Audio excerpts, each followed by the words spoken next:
Krishna Krishna Hare Hare, Hare Rama, Rama Rama, Hare Hare.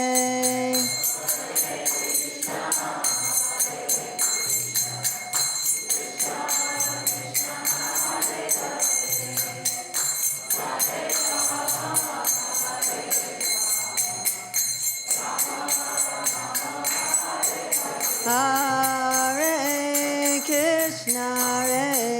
Krishna, Krishna Krishna, Hare Hare, Hare Rama, Rama Rama, Hare Hare.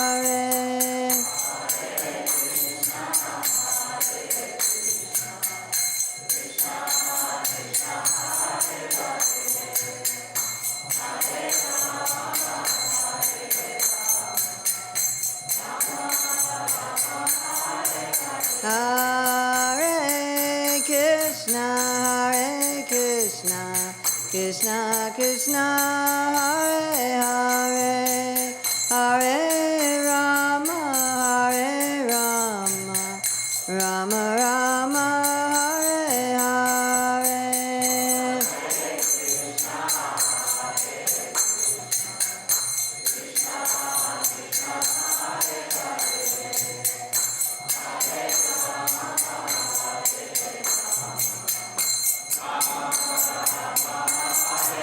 Hare Krishna, Krishna Krishna, Hare Hare, Hare Rama, Rama Rama, Hare Hare.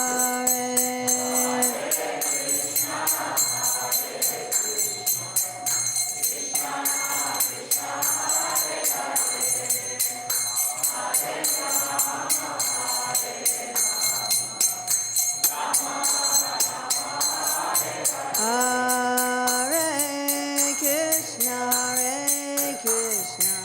Krishna, Krishna, Hare Hare, Hare Rama, Rama Rama, Hare Hare.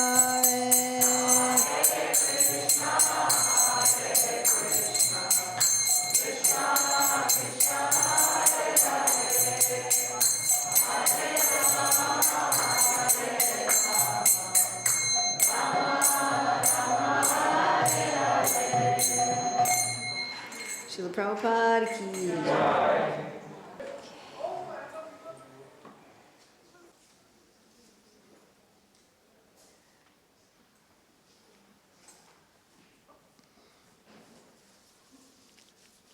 So it's February 12th, 2015 in Melbourne, Australia. And we're going to be looking at the amazing, astonishing, wonderful, incredible Gaudiya Vaishnava understanding of sexual desire based on Srila Prabhupada's teachings and that of the past acharyas and the Shastra. And we're going to be looking at four main areas. What is the original spiritual bliss? How does our love turn into lust? How do we turn lust back into love? And then how do we deal with the remaining lust while we're still turning it back into love? So first we're going to look at the original spiritual bliss. So this is called Adi Rasa. And I think one of the most special, amazing, and unique aspects of our Gaudiya Vaishnava philosophy is that we say that sexuality, sex desire, sex pleasure, it's coming from the spiritual world. It's not something that's unreal.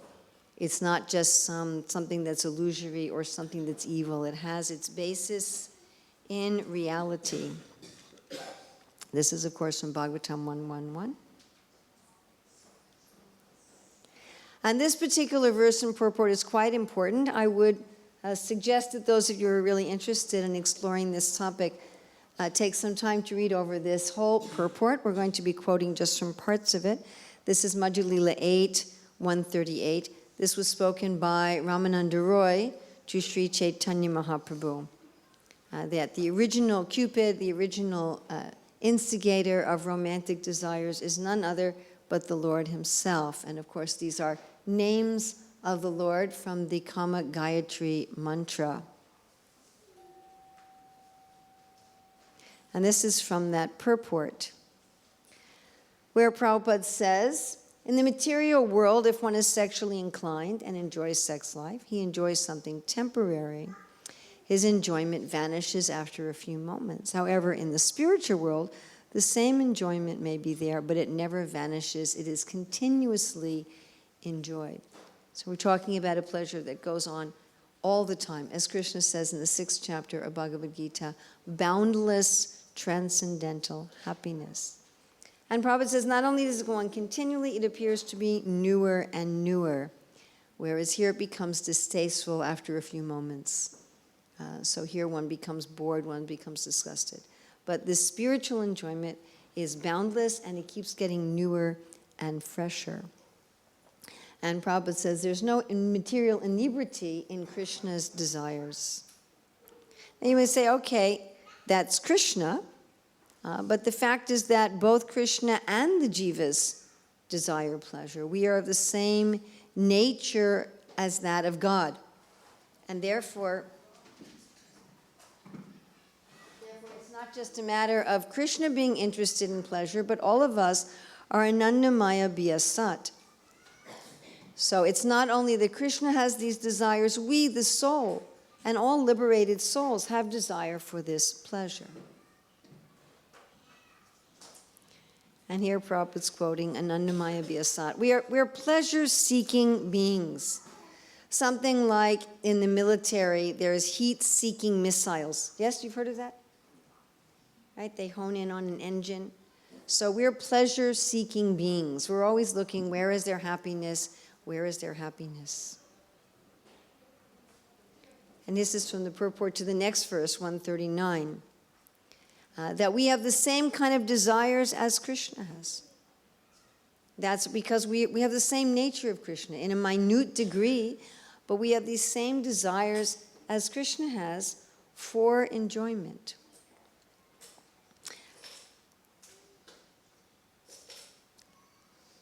Now, this next purport is really what started me on this seminar. I was asked many, many years ago, just during an ordinary morning Bhagavatam class, to give class on this purport. And afterwards, the devotees came up to me, this was in Auckland, and they said, would you please make this into a seminar? So I developed it into a seminar, and I taught it to a meeting of the Pandavasena, to our youth in Italy, and there were some very senior devotees there, and they said, you really should teach this widely. It's something that everyone needs to hear. And gradually I made this whole multimedia presentation. So you can read here in this purport the fact that these sexual feelings, the original spiritual sexual feelings, they're there in the spiritual body. This means that they're part of the soul. So this desire for pleasure, this feelings in the form are part of the soul. They're part of our eternal spiritual nature. Therefore, they say that you become desireless. No, that is not possible. How can I? If I become desireless, I become dead. So long I am living entity, I must desire. I cannot check it. This is one of the most bedrock foundational principles of our Gaudiya Vaishnava philosophy. That to be alive means to have desire. Right? And it is because this desire for pleasure is part of the jiva that it cannot be killed. There's no question of killing it. There's no question of just repressing it and suppressing it. It's part of the soul. This is not a desire that's coming from the material body or the material mind or the material nature or illusion. It's something that is part of the soul. And here Srila Prabhupada is saying this in the teachings of Lord Chaitanya. And here in the teachings of Lord Chaitanya, he's actually referring to this same verse and purport that's in the Madhya Lila, chapter 8. And he's saying that it's there. Sexuality, sexual desire, sexual pleasure, it's there in the soul. It's there in spiritual life. The problem is it's coming out in a strange way through the material body. But the material body is not the cause of it. The material body, material mind is distorting it. And it's distorting it into something that's nasty and troublesome. But the original urge is something that's part of the spirit. The sex feeling of the human society is original. It is not unnatural, because the same sex feeling is there in the original personality of Godhead. The pleasure potency is Srimati Radharani. Actually, the attraction of sex or loving affairs on the basis of sex feeling is the original feature of the Supreme Personality of Godhead, and we, the conditioned souls, being the part and parcel of the Supreme, we have got such feelings, but they are in a perverted, minute condition. Okay, so Srila Prabhupada is making the same point, the Shastra is making the same point over and over again. These feelings are part of the soul, they're originally spiritual, but in our conditioned state, they're coming out in a twisted form. And the main thing to understand from this is that therefore they cannot be killed. If we think that spirituality means to kill or destroy or suppress or repress these feelings, what will happen? So there's three possibilities of what will happen if we go for killing them. One possibility is anger. Anger is called Kam Anujena, the younger brother of lust. And as we were talking about this morning, anger is also a rasa. It's also a taste. There's a kind of pleasure in anger. And people who try to repress their sexuality and their sexual feelings, often instead they end up enjoying anger. And if you've ever met somebody in a spiritual process, including in this process, who's very angry a lot, criticizing people, they get disturbed by things very easily, they always have something that's bothering them, something they're angry about, and often they're justifying their anger in the name of something spiritual. You know, I'm angry that this instruction of Prabhupada isn't being followed, or I'm angry these devotees aren't behaving properly, or something like that. But often it's simply the younger brother of lust. Another result of trying to kill sexuality, sexual desires, is having a hard heart. So to do some severe austerity, it simply makes your heart hard. And with a hard heart, bhakti is impossible. You just try to stop all feelings. And again, I've met devotees who do this to themselves. They just try to stop their feelings and they just become like a stone. Because desire and feeling is a symptom of life. If you try to stop it, then you act like a stone. Of course, the problem is that it's very difficult to stay like a stone. It's very difficult to maintain a stone-like life. So these people will often vacillate between stone and anger, stone and anger, stone and anger, stone and anger, which is called bhogatyaga. Renouncing, enjoying, but often what they're trying to enjoy is anger. And then what also can happen is fall down. So a person is repressing, they're being stone-hearted, they're being angry, they're repressing, and then they have some real big mess up. They have some big, embarrassing, scandalous mess up. And this is the results of repression or suppression. It comes out in some way. Either it makes one hard-hearted or it comes out in some not very nice way.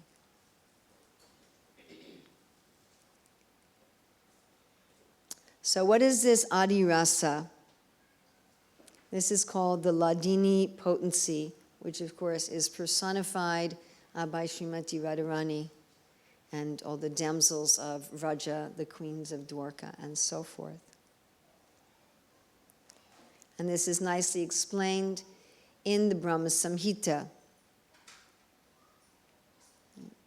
Ananda Chinmaya Rasat Pratibhavitavis Tabirya Eva Nijarupataya Kalabi Goloka Eva Nivasatya Kilatma Bhutaha. So Radharani is the personification of this pleasure potency. Everything spiritual is a person. Even emotions are all personal. And Radharani is the personification of this pleasure potency. You can say, okay, I get that, but we're saying that not only does Krishna have these desires, but also the jiva has these desires. So Radharani is the pleasure potency for Krishna. How did the jivas experience pleasure? So this is explained very nicely, that the pleasure that the pure devotees experience is also coming from Krishna's pleasure potency. The Ladini energy gives Krishna pleasure and nourishes the devotees of Krishna. So anyone who's connected with Krishna, anyone who's pure in love for Krishna, they're also getting this pleasure from the Ladini Shakti. Well, how exactly does that work? What's the process? And here's the crucial point. That the devotees experience this pleasure by seeing Krishna pleased.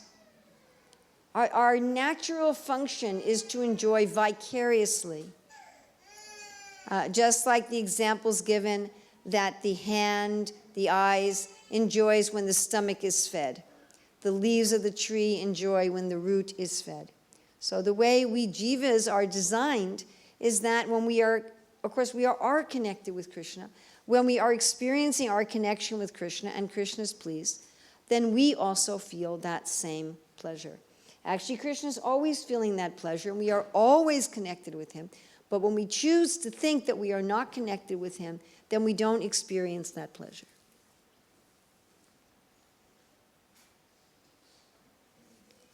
And here Prabhupada is saying that this is the aim of our Krishna consciousness movement, to be associated in this pleasure dance of Radha and Krishna. That is our aim. That is our goal of this Hare Krishna movement. As soon as we try to please Krishna in any way, whether by offering Krishna food, whether by singing in the kirtan, as soon as we are trying to please Krishna, then we will also experience this pleasure potency. Now let's think for a minute about what does it mean to please Krishna. What does it mean to please Krishna?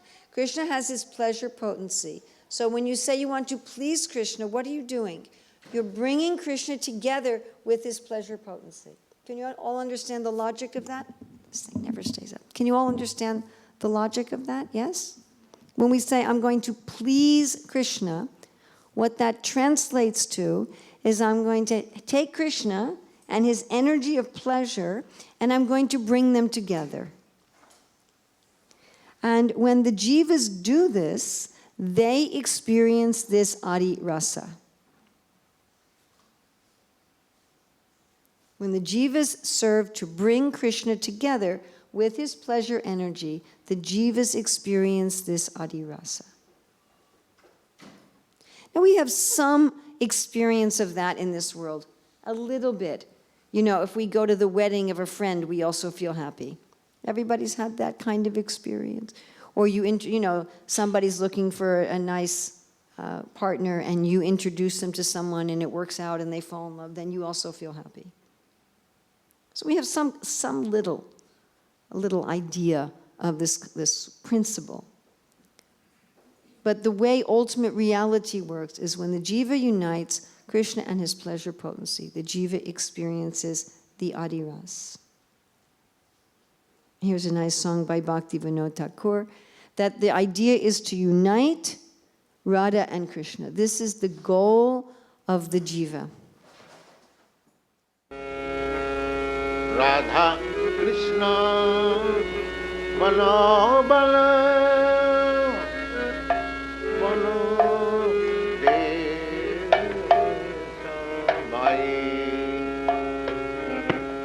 Radha Krishna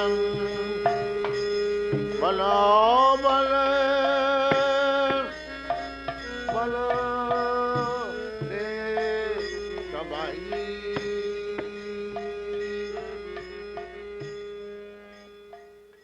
And that is true for any of the Lord's manifestations. It's also true for Lakshmi and Narayan. And Prabhupada's often saying, engage Lakshmi in the service of Lord Narayan and become happy. Of course, it is also true for Sita and Ram. Right? So this principle applies to all of the rasas. This principle doesn't just apply to the gopis or just apply to the queens of Dwarka. It's not that the only way to experience the Adi Rasa is to become one of Krishna's gopis and relate with him directly. But everyone in the spiritual world is uniting the Lord in his pleasure energy. And therefore they're all feeling this happiness. Just like Hanuman. Right? So Hanuman, his whole purpose was to unite Sita and Ram. Yes? Although Hanuman's in Dasi ras, his happiness is in uniting Sita and Ram.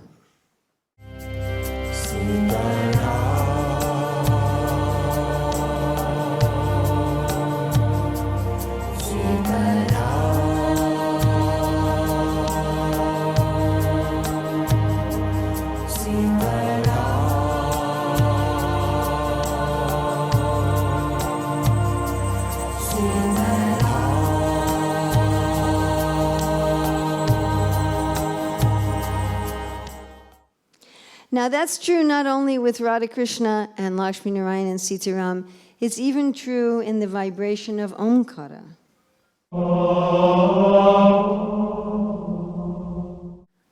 Whereas we were explaining the other day, the A is the masculine principle, Krishna, Rama, Narayana. The U is the feminine principle, and the Anushwar is the jiva that is bringing together Krishna and his pleasure energy. Hare Krishna, Hare Krishna, Krishna Krishna, Hare Hare, Hare Rama, Hare Rama, Rama Rama, Hare Hare. And of course, that's what we're doing when we're chanting Hare Krishna. Right? When we're chanting Hare Krishna, Krishna and this pleasure energy are dancing on our tongue. We're providing the place. We're providing the facility to bring Krishna and his pleasure energy together. Okay. Now, the sad story. How does this get messed up?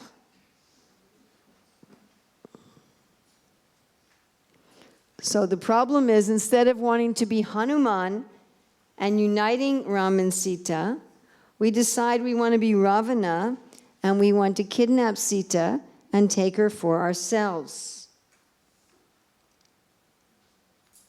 That's the difference between the spiritual adiras and material lust. Material lust is, oh, I'm getting pleasure from this adiras, I'm getting pleasure from this spiritual potency, I'm getting pleasure from the Ladini Shakti by uniting Krishna and his Shakti.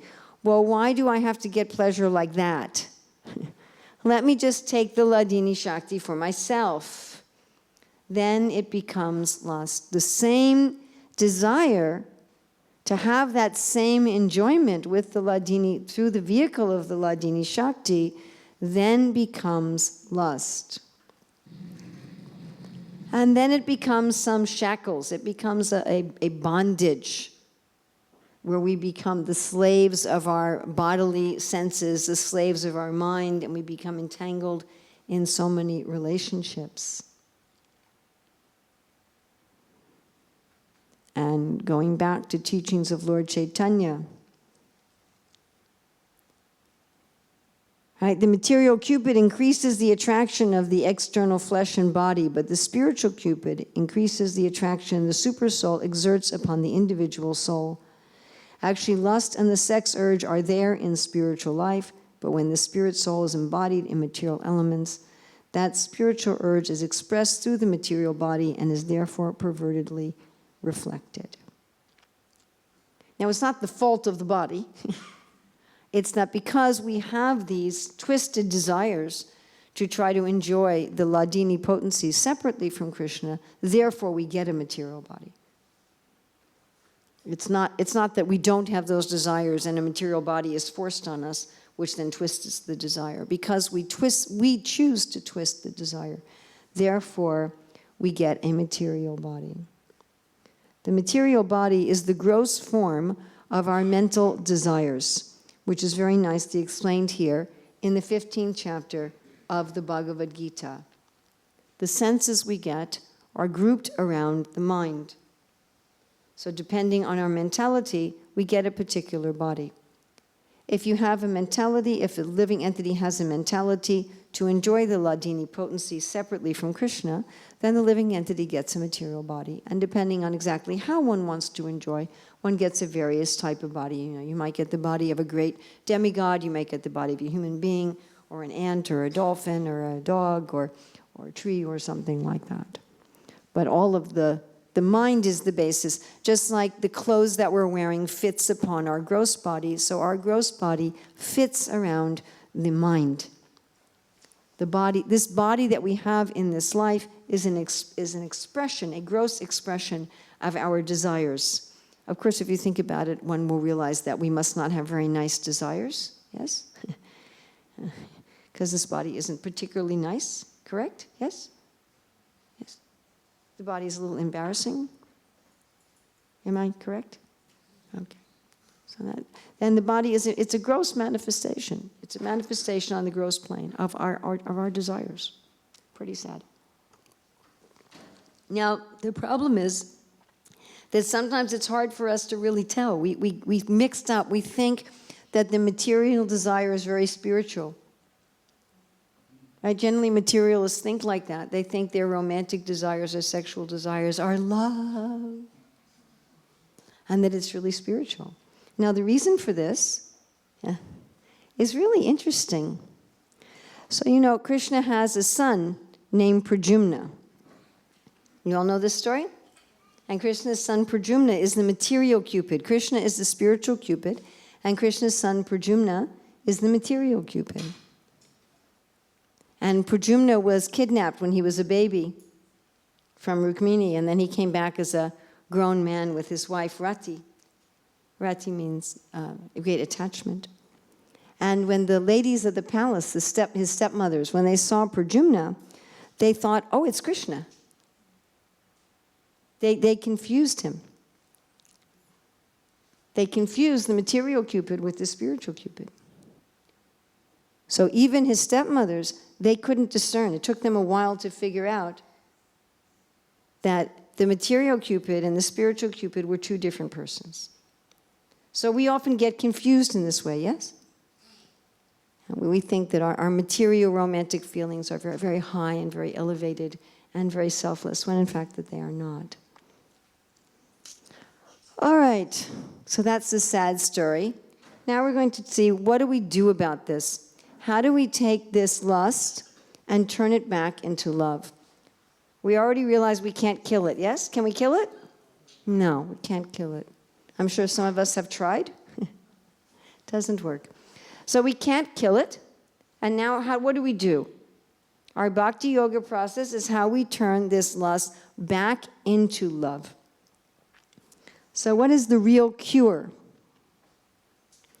Here Srila Prabhupada is explaining in the 4th canto, chapter 22, that our desire for sense enjoyment is the cause of our fall down, and instead we turn our desires to the loving service of the Lord. Now this sounds like a very simple point, but the key word here is desires. Desires have some energy to them. They have some force to them. Desires are full of emotion. A desire is not an intellectual thing. A desire is not a belief. A desire is not adherence to a particular dogma. Desire is not adherence to a particular set of rituals and dogma and a religion. A desire is a very intense feeling made up of many emotions. So our cure to turn this lust back into love is to cultivate intense emotional desires to please Krishna. And that is what bhakti yoga means. Devotional service, not just service, and not just devotion either, but devotional service. Not just, oh, I love you, Krishna, but I don't do anything for you. And not, I do things for you, but I don't love you. Right? You know, the wife is cooking and you can hire a servant to cook. But the servant doesn't have devotion. The servant is just paid. But if the wife says, I have devotion, but I'm not going to do anything, that's also useless. You follow? So we don't want to be just official, doing something officially without any emotion for Krishna. And nor do we just want to have some kind of sentimental emotion and not have it exhibited in action. But the key is to really change our desires, to really cultivate our desires. Everything that we're doing, all of the behaviors that we're doing, our chanting of the Hare Krishna mantra on beads, our chanting in the kirtan, our worshiping the deity, our taking prasadam, everything we're doing is meant to spark this seminar tonight. It's meant to spark our desire. Yes, I want Krishna. And it's meant to come to such a desire that is compared to greed, which is the hardest of the vices to control. This intense, intense desire to please Krishna. Kama Krishna Karmarpane. At the present moment we are desiring how to become happy in this material world. This is Kama. So this brain taxation, if you engage in Krishna's service, how to spread Krishna consciousness, how to convince people about Krishna, how to take them to the Krishna's desire, sarvadharman parityaja. Now, one reason I picked this particular quote is, look at this Sanskrit. Kama Krishna kamarpane. Kama Krishna. This word kama generally means lust. But to have this lust for Krishna, to have this desire for Krishna. And Srila Prabhupada's giving here such a practical example. That normally we're taxing our brains. How can I be happy in the world? Where can I invest my money so I'll make a fortune? How can I find the right partner? How can I get my children in the best schools? What improvements can I make to my home? How can I buy a better car? You know, we're always taxing our brains like this. How can I get along better with my boss, and so forth and so on? And to take that same energy, Prabhupada says, that same brain taxation, and use it, how can I please Krishna? How can I please Krishna? How can I help spread this Krishna consciousness movement? One of the most wonderful things about being part of Sri Chaitanya Mahaprabhu's movement, which is a preaching movement, is there's always more to do than we can possibly do. There's 7 billion people on the planet. And most of them are not even thinking about God at all. What to speak about thinking about Krishna in the spiritual world. So it gives us a lot to give some brain taxation to. If each of us started our own, if everybody in this room started their own project tomorrow to spread Krishna consciousness, it wouldn't be enough. So how much is there to do that we can absorb our mind in with desire, with emotion? And we become absorbed in the real. Mam anusmaram yujacha. While you fight, Krishna said, you think of me. Not that we only think of Krishna for some time during the day when we're meditating, but all the time, in all of our activities. And Maya Shaktamana. Shakta means with attachment. Maya Shaktamana Partha. My dear Partha, always think of me, not just think of me in an intellectual way, in a detached way, but in an attached way. With attachment. Attachment again means that there's some desire. There's some emotion. We are attached to people and things and circumstances that we are convinced will meet our needs. So we become attached to Krishna, just like when Krishna was enveloped in the coils of Kaliya. The residents of Vrindavan were going unconscious because it says that they had invested everything in Krishna. You know, we become distressed when our investments are threatened, yes? Whatever we've invested our concepts of happiness in, our family, our community, our job, our home, our car, our country, and so forth. When these things are threatened, then we get full of emotion because we're invested in them. We don't become emotional when things we're not invested in them in have problems, correct? If something I'm not investing my desire in has a problem, it doesn't affect me. So we should invest everything in Krishna. And we need to get the real experience. The real experience. As Bhaktisiddhanta Saraswati said, don't lick the outside of the jar of honey. The honey is inside. It's very, very possible to be part of the Hare Krishna movement and simply be doing things externally. Taking up this practice as some sort of cultural thing or some sort of religious thing or some sort of ritual or, it's my parents' religion and therefore I do it or something like that. Or it's some cool spiritual thing. But really get a real spiritual experience. This means going deep into the practices. All right, so you can hear all this. This is the real cure. We turn our desires and our emotions to please Krishna. We tax our brain as to how to preach Krishna consciousness. We get this real experience. We get attached to Krishna, but you can say, oh, it's gradual. I've been trying this for so long, and it's still, all right, I have it somewhat, but, it's not all the way there. What do I do? Right, we were talking about this, about mixed bhakti and pure bhakti, right? And the pure bhakti process is you start off with all these material desires, and then you have a little bit of spiritual desires, and you gradually are transforming your material desires into spiritual. But the problem is you still have all this untransformed stuff. What do we do with it? So on this path, right, we're taking our lust and we're gradually transforming it back into love. And this, again, is very nicely explained in Madhurya Kanambani by Vishnu Chakravarti Thakur. He says we start off with absolute lust and a little trace of love, and we gradually increase the love and decrease the lust. Basically what you're doing is you're gradually turning the lust back into love. You think of it as something that you're washing. Right? If you scrubbed a pot, who here has scrubbed the dirty pot? Who has scrubbed the dirty pot? Okay. So sometimes it's a really dirty pot. You ever scrubbed a really dirty pot? Oh, yeah, I did that once. I was heating up some milk on the stove, and a friend of mine knocked on the door with an emergency, and I forgot that I was heating up milk on the stove. And I ran out to help with the emergency, and when I came back, my whole apartment was filled with smoke. Thankfully, it wasn't a fire. And my pot was a mess. Now, if I were intelligent, I probably would have just thrown the pot away. But I really liked that pot. I don't even have it anymore, but I had it probably for about 30 years. I really, really liked that pot, and I decided I was going to clean it. And I had to do it a little bit every day. I couldn't just clean it in one day. It was way too dirty. I think it took me about a month. And so you're scrubbing and scrubbing, and after a while, there's little bits of silver that show through, yeah? At first, it's just, black.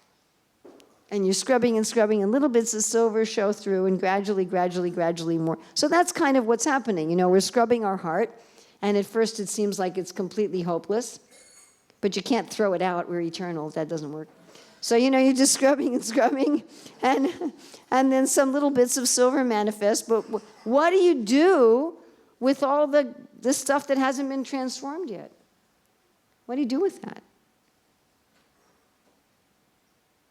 Okay. Can you kill it?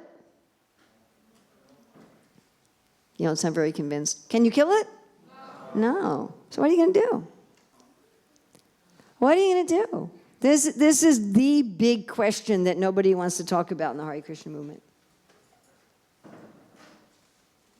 I just, frankly, actually the first couple times I taught this, it was really hard. I was thinking today, I've taught it enough times now, it's okay, I can do it. But I remember when I taught this at New Vrindavan, we had a packed room, and the room was really dark. Nobody could see me at all, and I was like, yes, thank you.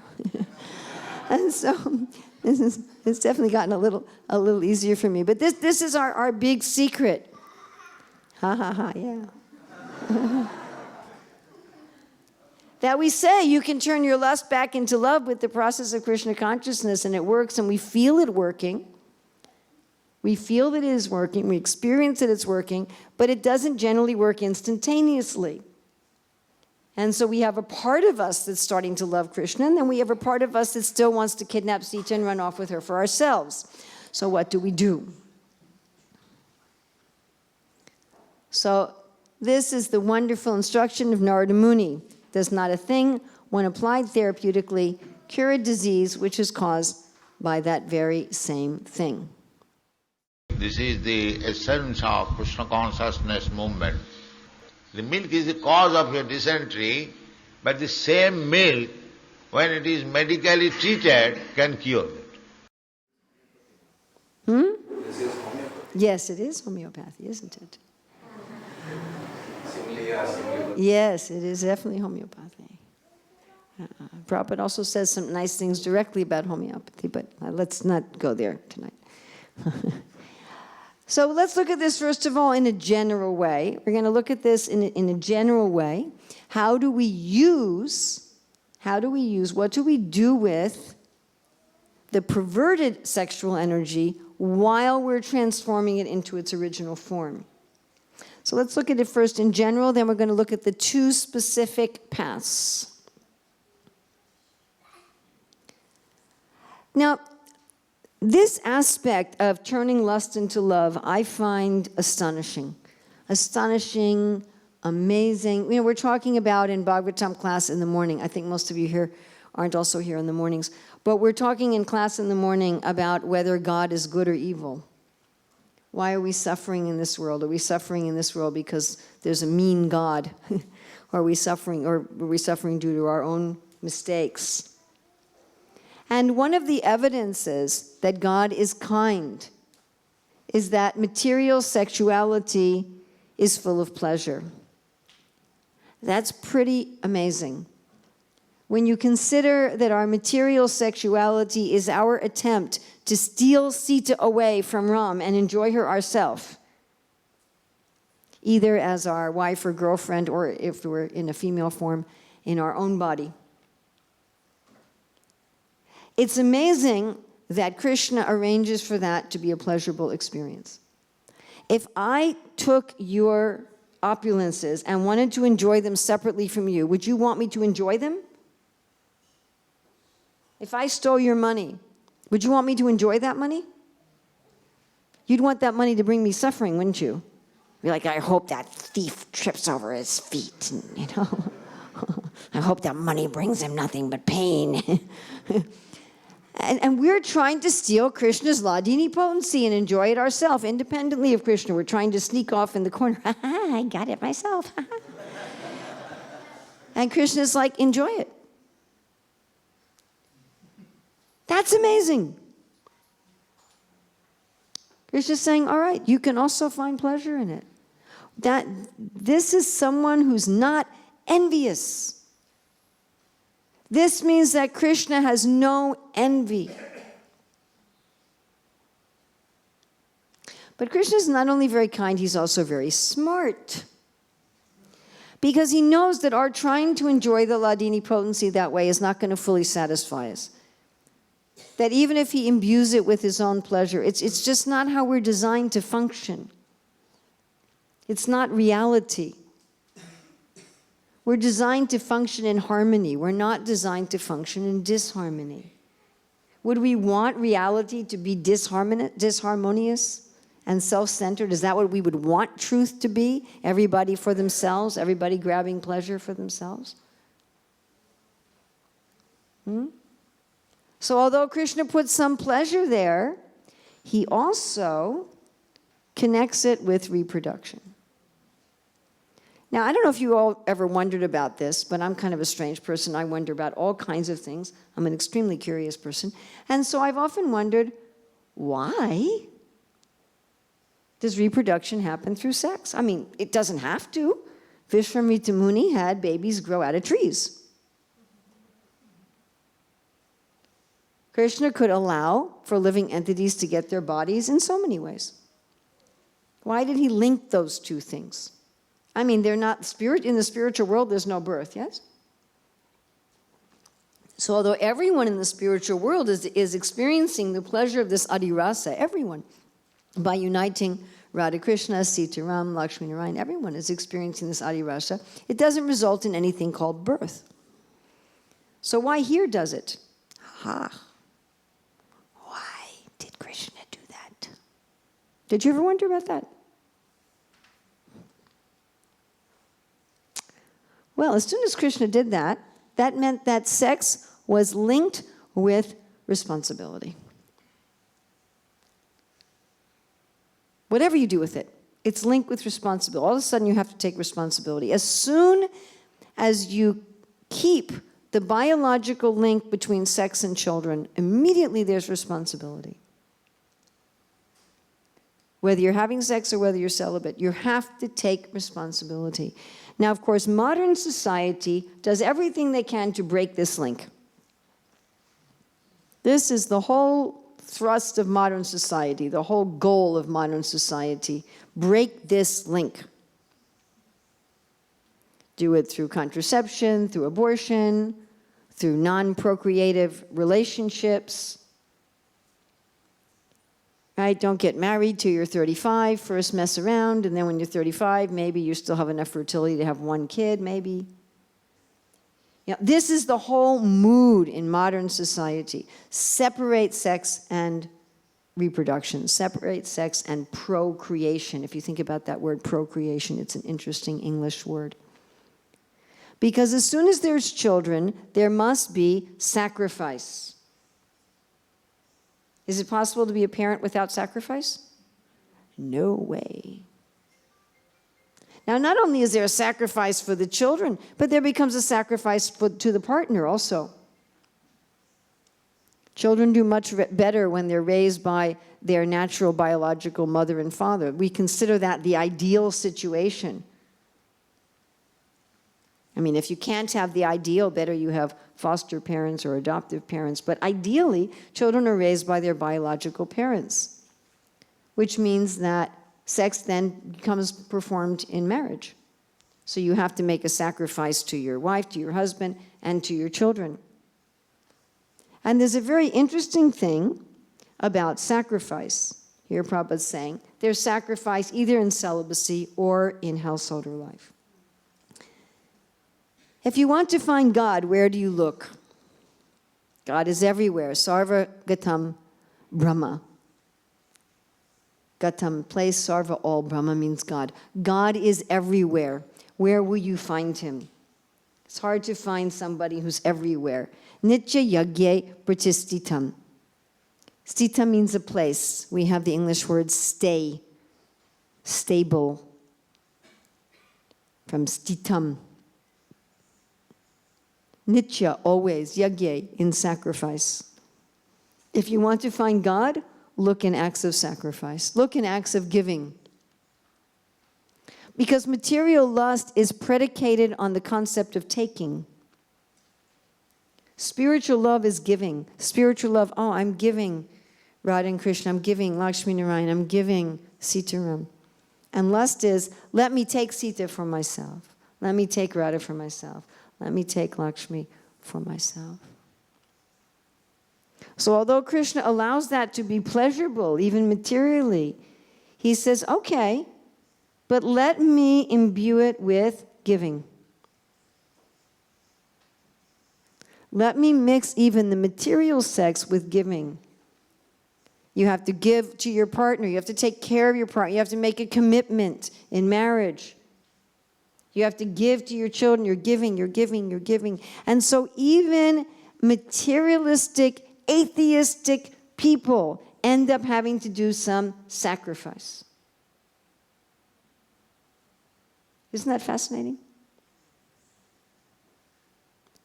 If you respect biology, and how ironic today that people talk a lot about ecology and they talk a lot about respecting the planet and being in harmony with nature, then you have babies. That's what it means to be in harmony with nature. That sex becomes procreative. But the modern society, they want to talk about being in harmony with nature, but they don't want to do any sacrifice for anything, ever. which, by the way, is heavy tamagun. Let me enjoy without sacrifice. Even rajagun is let me do sacrifice. So this, because nitya yagya pratishthitam, you find God where there's sacrifice. So Krishna has arranged, okay, you want to enjoy sex separately from me. All right, but you're going to have to also sacrifice. Fascinating. Then Krishna says, I am the butter and fire in sacrifice. I am the butter and the fire in sacrifice. And we talked about this verse yesterday. The butter in the fire of sacrifice. So sex is meant to be a sacrifice, which has a butter and a fire. Sacrifice involves butter and fire. And that is what sex is meant to be, a sacrifice. And again from that purport, matter dovetailed for the cause of the absolute truth regains its spiritual quality. Krishna consciousness is a process of converting the illusory consciousness into Brahman or the Supreme. So we're going to take this material lust, and by connecting it with procreation, we're going to make it a sacrifice where we meditate on the butter and the fire of the sacrifice of being God. Well, let's look a little bit at what do we mean by this sexual energy. What's involved with sexual energy? What are we sacrificing? And this is going to be very important when we look at two specific ways of using this sacrifice in such a way that we become purified.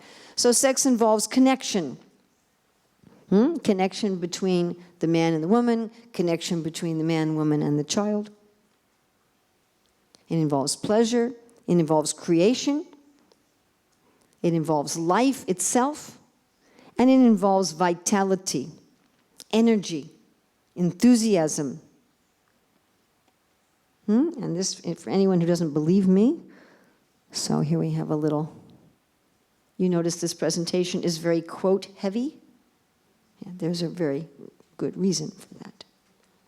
So here's some evidence that virya or energy is identified with sexuality. All right, so this is the principle. The principle is that the way we deal with the material part of our lust that has not yet been transformed, while we are transforming it, is that we offer it in sacrifice. Path 1. Option number 1 for offering the butter and the fire of this energy of sex, connection, pleasure, life, vitality, energy, creation in sacrifice. First, we're going to look at renounced life.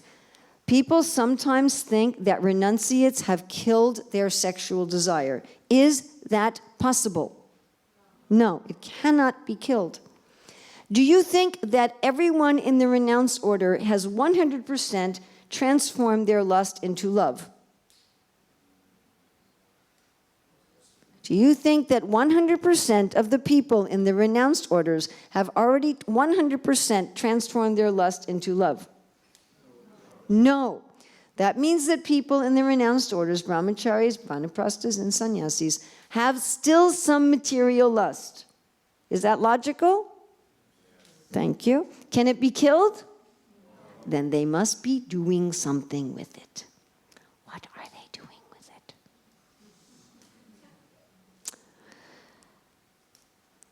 So in Ayurveda, it's explained that biologically, the sexual energy in the body gradually becomes finer and finer and nourishes the body and is responsible for the body's vitality and energy and effulgence, which Srila Prabhupada talks about occasionally, for any of you who've studied Ayurveda.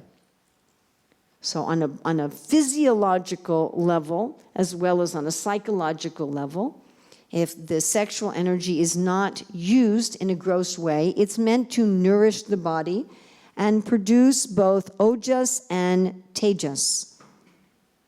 So this means some effulgence, luster, and power.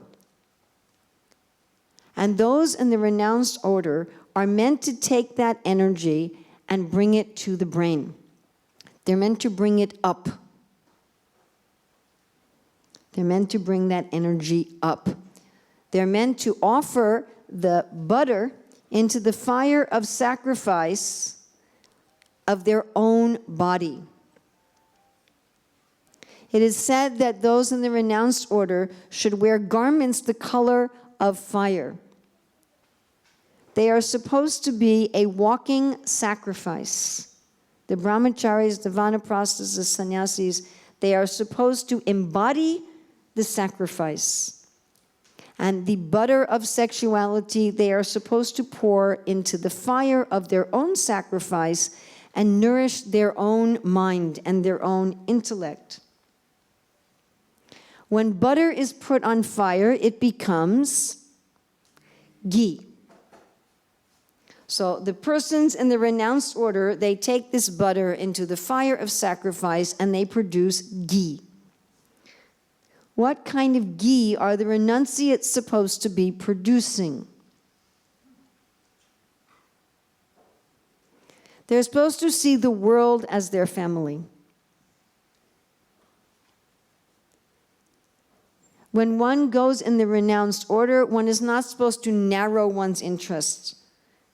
It's not that one gives up family or never takes on a family because one is just selfish. In the modern day, people do not marry because they are selfish. Right? Out in the world, people don't marry so they can have a job and keep all the money for themselves. And themselves or their dog, and just keep some boyfriend, girlfriend that they don't have to maintain and do any sacrifice for. That is not a renounced order. The renounced order is the responsibility that an ordinary person takes for 2 or 3 or even 10 or 15 children. You're taking for the world. You're taking the responsibility to educate the world, to train the world, to take care of the world, to love the world. That same creative energy the householder is using to have children, you're using to make the world your children. And that energy also being brought to the brain is meant to be engaged in study and philosophy. And creativity. The renunciate is meant to have to think about creative ways and means, like Prabhupada was talking about brain taxation. The renunciate is meant to be taxing their brains. How can I preach this Hare Krishna movement? How can I expand the Krishna consciousness movement? And because they're not using that energy in other ways, they should have a tremendous amount of energy to use for that purpose. So the renunciate is taking whatever remains of the material sexual energy and they're bringing it up, both physiologically and both literally and figuratively, up to the brain, to the heart, to give to the world.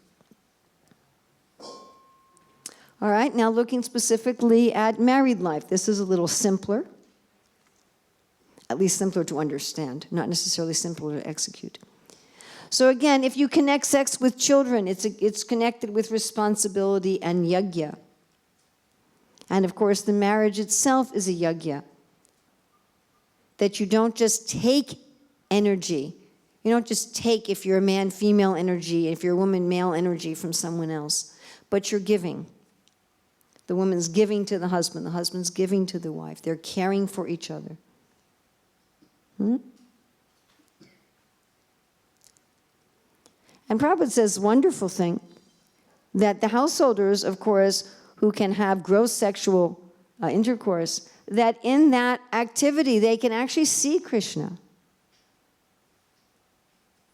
If they're offering that as a sacrifice to Krishna, remember it's supposed to be a sacrifice, then one can literally see Krishna. Just like Dayade Prabhu yesterday morning, he talked about one time he was chanting and he saw Krishna. So it's amazing. When the householders use that in Krishna's service as sacrifice, they can see Krishna. And Srila Prabhupada is comparing sex within the Grihastha ashram for Krishna's benefit, to produce wonderful children for the benefit of the world. He says this is just like the offering of prasadam. Is a yajna like the offering of prasadam? You know, we offer Krishna nice food, and then we get to eat nice food. So the householders who are trying to produce high-class population for the good of the world, they offer that to Krishna, and they also enjoy. The householders get to enjoy sexual life physically, emotionally, and spiritually. Just like when we're dancing in the temple, we're enjoying physically dancing and we're enjoying spiritually. We're eating prasadam, we're enjoying physically, we're enjoying emotionally, and we're also enjoying spiritually. So just like offering prasadam. And of course, not only do the householders use that sacrifice in a very gross physical way, but also on an emotional level. So as Krishna says to Rukmini, we householders like to enjoy the joking talks between each other. So the householders also get to enjoy this energy on the subtle platform between each other, but offered again as a sacrifice to Krishna, that I'm taking care of this wife, I'm taking care of this husband to please Krishna. And therefore it said in the Bhagavatam, the reciprocation of service and love between husband and wife is the ideal of householder life. And we're going to look a little bit, particularly, about this fire and butter of sacrifice again. So, as you know, Srila Prabhupada talks about that the man is like the butter and the woman is like the fire, yes?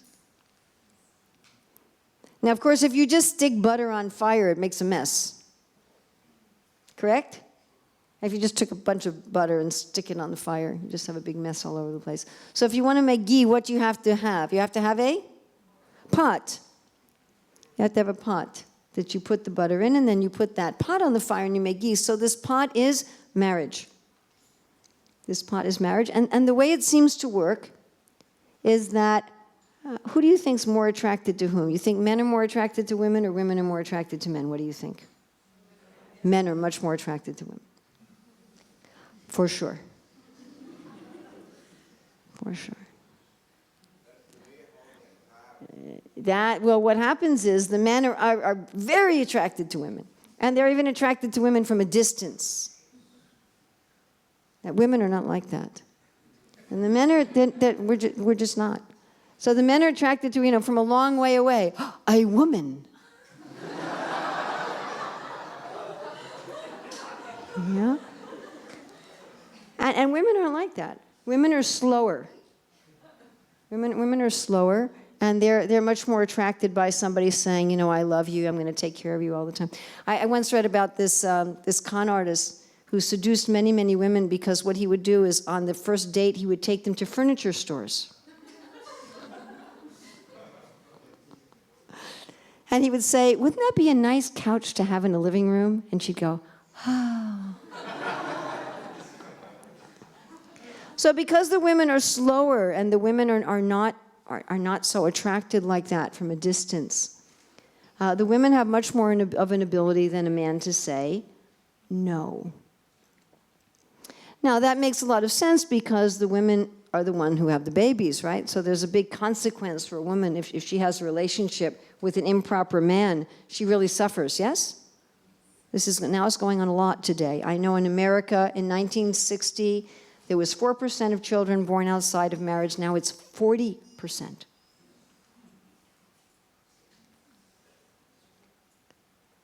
So but naturally, biologically, psychologically, if nature is respected, which in modern society it is not, but if nature is respected, women have a great ability to say no.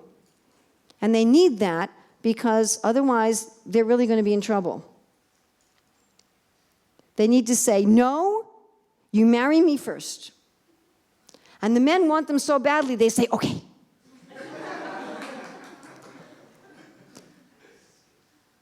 Now, that only works if you link sex with reproduction. If you break that link, the women don't have a reason to say no anymore. If you break that link and you try to break women's natural modesty and shyness, then the whole thing breaks down. Which is, again, what's happening in the outside world. It's just all falling apart. But if you left things the way that Krishna has designed them, then everyone is pushed towards dharma. Everyone is pushed towards sacrifice. It's actually the women who push the men towards sacrifice. Because there's some heavy consequences for the women. So again, Krishna's just so clever in how he's worked this whole thing out. Yes. So then you have ghee. Then you have the ghee of household life. So this is pretty simple. What's the ghee of household life? Children. Right? The ghee of the renounced order is preaching, helping the world, study, creating more and more means of bringing Krishna consciousness to the world, and the ghee of household life is the children. And hopefully nice children. And another ghee of household life is, again, this reciprocation of service and love between the man and the woman, which makes society in general very peaceful and happy. So if in each family in the world there's this loving reciprocation, there's this idea that our emotional relationship is meant to be offered as a sacrifice to God, that this combination of butter and fire is meant to produce this beautiful ghee to be offered to Krishna, then just imagine how nice the world would be. Wouldn't it be a nice world? By the way, Krishna's interested in it being a happy world. Please don't think that Krishna's up there saying, let me see them suffer and then they'll know they should serve me. That's not... It's not, I mean, who would want to go serve somebody like that? So Krishna says in the 3rd chapter of Bhagavad Gita that if you offer sacrifice, you'll be happy in this life and you'll achieve liberation. Everybody's heard that verse? When the whole world is Krishna conscious, it's a nice world. In former ages, when everybody was Krishna conscious and everyone was engaged in sacrifice for Krishna, you didn't even have to do agriculture. You know, we talk about farms and doing agriculture, and you didn't even have to do agriculture. The earth just gave everything without even any effort on anyone's part. In the beginning of Satya Yuga, no one even had to have a livelihood. They could just sit and meditate and chant all day. Because the earth was just providing. The weather was nice all over the earth. That's what Krishna wants for us, but when we refuse to engage in yajna, then what to do? And of course, the other ghee of householder life is wealth. And the householders are meant to provide fortune and wealth. The householders are meant to provide good population and honest wealth. So not only to make money for their own family and their own maintenance, but to provide wealth for the world. So that's the Shastric explanation. And now I'm going to give, if you find it helpful, Urmila's analogy. This is just my own personal analogy. Everything else was from the Shastra. This is from me, so you can throw it away if you like. But if you find it helpful, you can use it. So arms are nice, yes? Everybody likes their arm? Nice arm, yes? Okay. So when you break your arm, then it's not so nice anymore. So the functioning arm is like our love for Krishna, and a broken arm is like lust. And if you want to fix your arm, what do you need? You need to put it in a plaster, right? That's the cure. But you know, if you have a really bad break, any of you who are in medicine, you know that if you have a really bad break, that painkillers will speed the healing. Did you know that? Yeah, many, many years ago, I got in a car accident, and a while after that, I saw an osteopath. And she said, what happens when you get in some kind of an accident is all the muscles tense up to protect your body. She said, especially around your spine, to protect your spine. All the muscles become like steel. And the problem is they sometimes kind of stay like that. They don't relax. They don't know, now the accident's over. You know, now you can relax. So when we get some kind of injury, sometimes our response to the injury causes some problems additionally. And painkillers given at the beginning of an injury when there's severe pain will relax everything, and then the blood can flow and the lymph can flow and things will heal better. Now, will painkillers heal a broken arm?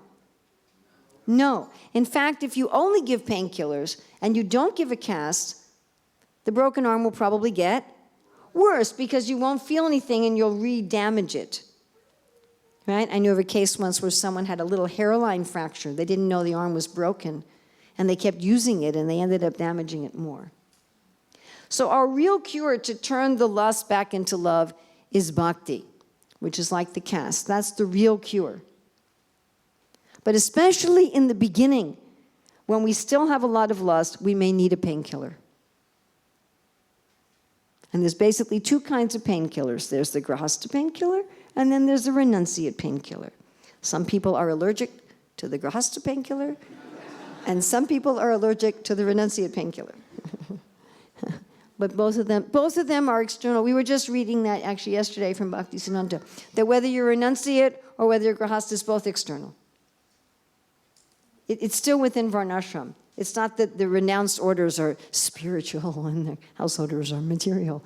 They're really two different external material ways of dealing with the same problem. All right, and now we're going to summarize because good teachers summarize. Yes, Krishna summarizes. Krishna Das Kaviraj summarizes. Sukadeva Goswami summarizes. We're going to do that. So the desire for pleasure is part of the soul.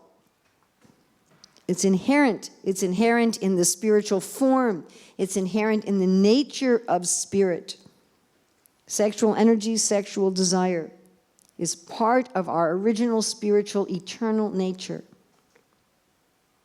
And we find satisfaction by uniting Krishna with his pleasure energy. That is how we feel unlimited, ever increasing, eternal, constant, variegated satisfaction of this energy. And therefore we cannot kill it, and if we try to kill it, we'll either become angry or hard-hearted, or we'll fall down, or some combination of those three. When love turns into lust, when we misuse our independence and we try to enjoy this energy separately from Krishna, and we try to kidnap Sita from Ram, and then it comes out in some impure form, it manifests a gross body, and we try to enjoy this energy in a gross body, which is embarrassing and twisted and disgusting and entangling and so forth and so on. When we want to turn it back into love, the real cure is that we go back to what we should be doing. And we try to please Krishna. We try to unite Krishna with his pleasure energy. And this is what we are doing when we are chanting Hare Krishna. We are not just saying some sounds. We are not just doing a ritual. We are trying to unite Krishna with his pleasure energy. I remember talking about this one time in Slovakia. And afterwards, a devotee told me that he had really been upset with the fact that Ram banished Sita to the forest. And he said after hearing this, that when he was chanting, he was really meditating on how he was bringing Sita and Ram back together, dancing on his tongue, and he was feeling incredible ecstasy. I remember one time when I was in Germany at a big festival, there was one American man who was just touring through Germany, and he stopped by at the temple, his first time at a temple. And he was there for a few days, and then he said, I think I'm going to try chanting. And he took some beads, and he went out on the property. He came back after about a half an hour, and he said, this should be a controlled substance. So if one is chanting properly, then one is uniting Krishna with his pleasure energy. And also serving Mahaprabhu's mission is uniting Krishna with his pleasure energy. Then how do we engage our sexuality while we're in the generally gradual process of turning our lust back into love? We put butter on the fire of sacrifice to make ghee. In the renounced ashram, that means expanding the family through preaching and using the creative, connecting pleasure energy in study and meditation and the mission. And for the householders, butter on the fire makes ghee of good children. Using our occupation for the Lord, producing honest wealth for the Lord, and in the sweet relationship between husband and wife. So this is our amazing, incredible Gaudiya Vaishnava philosophy. Do we find this anyplace else? Is there any other philosophy? Is there any other religion that provides this understanding? So, Srila Prabhupada ki jai. Thank you. Hare Krishna.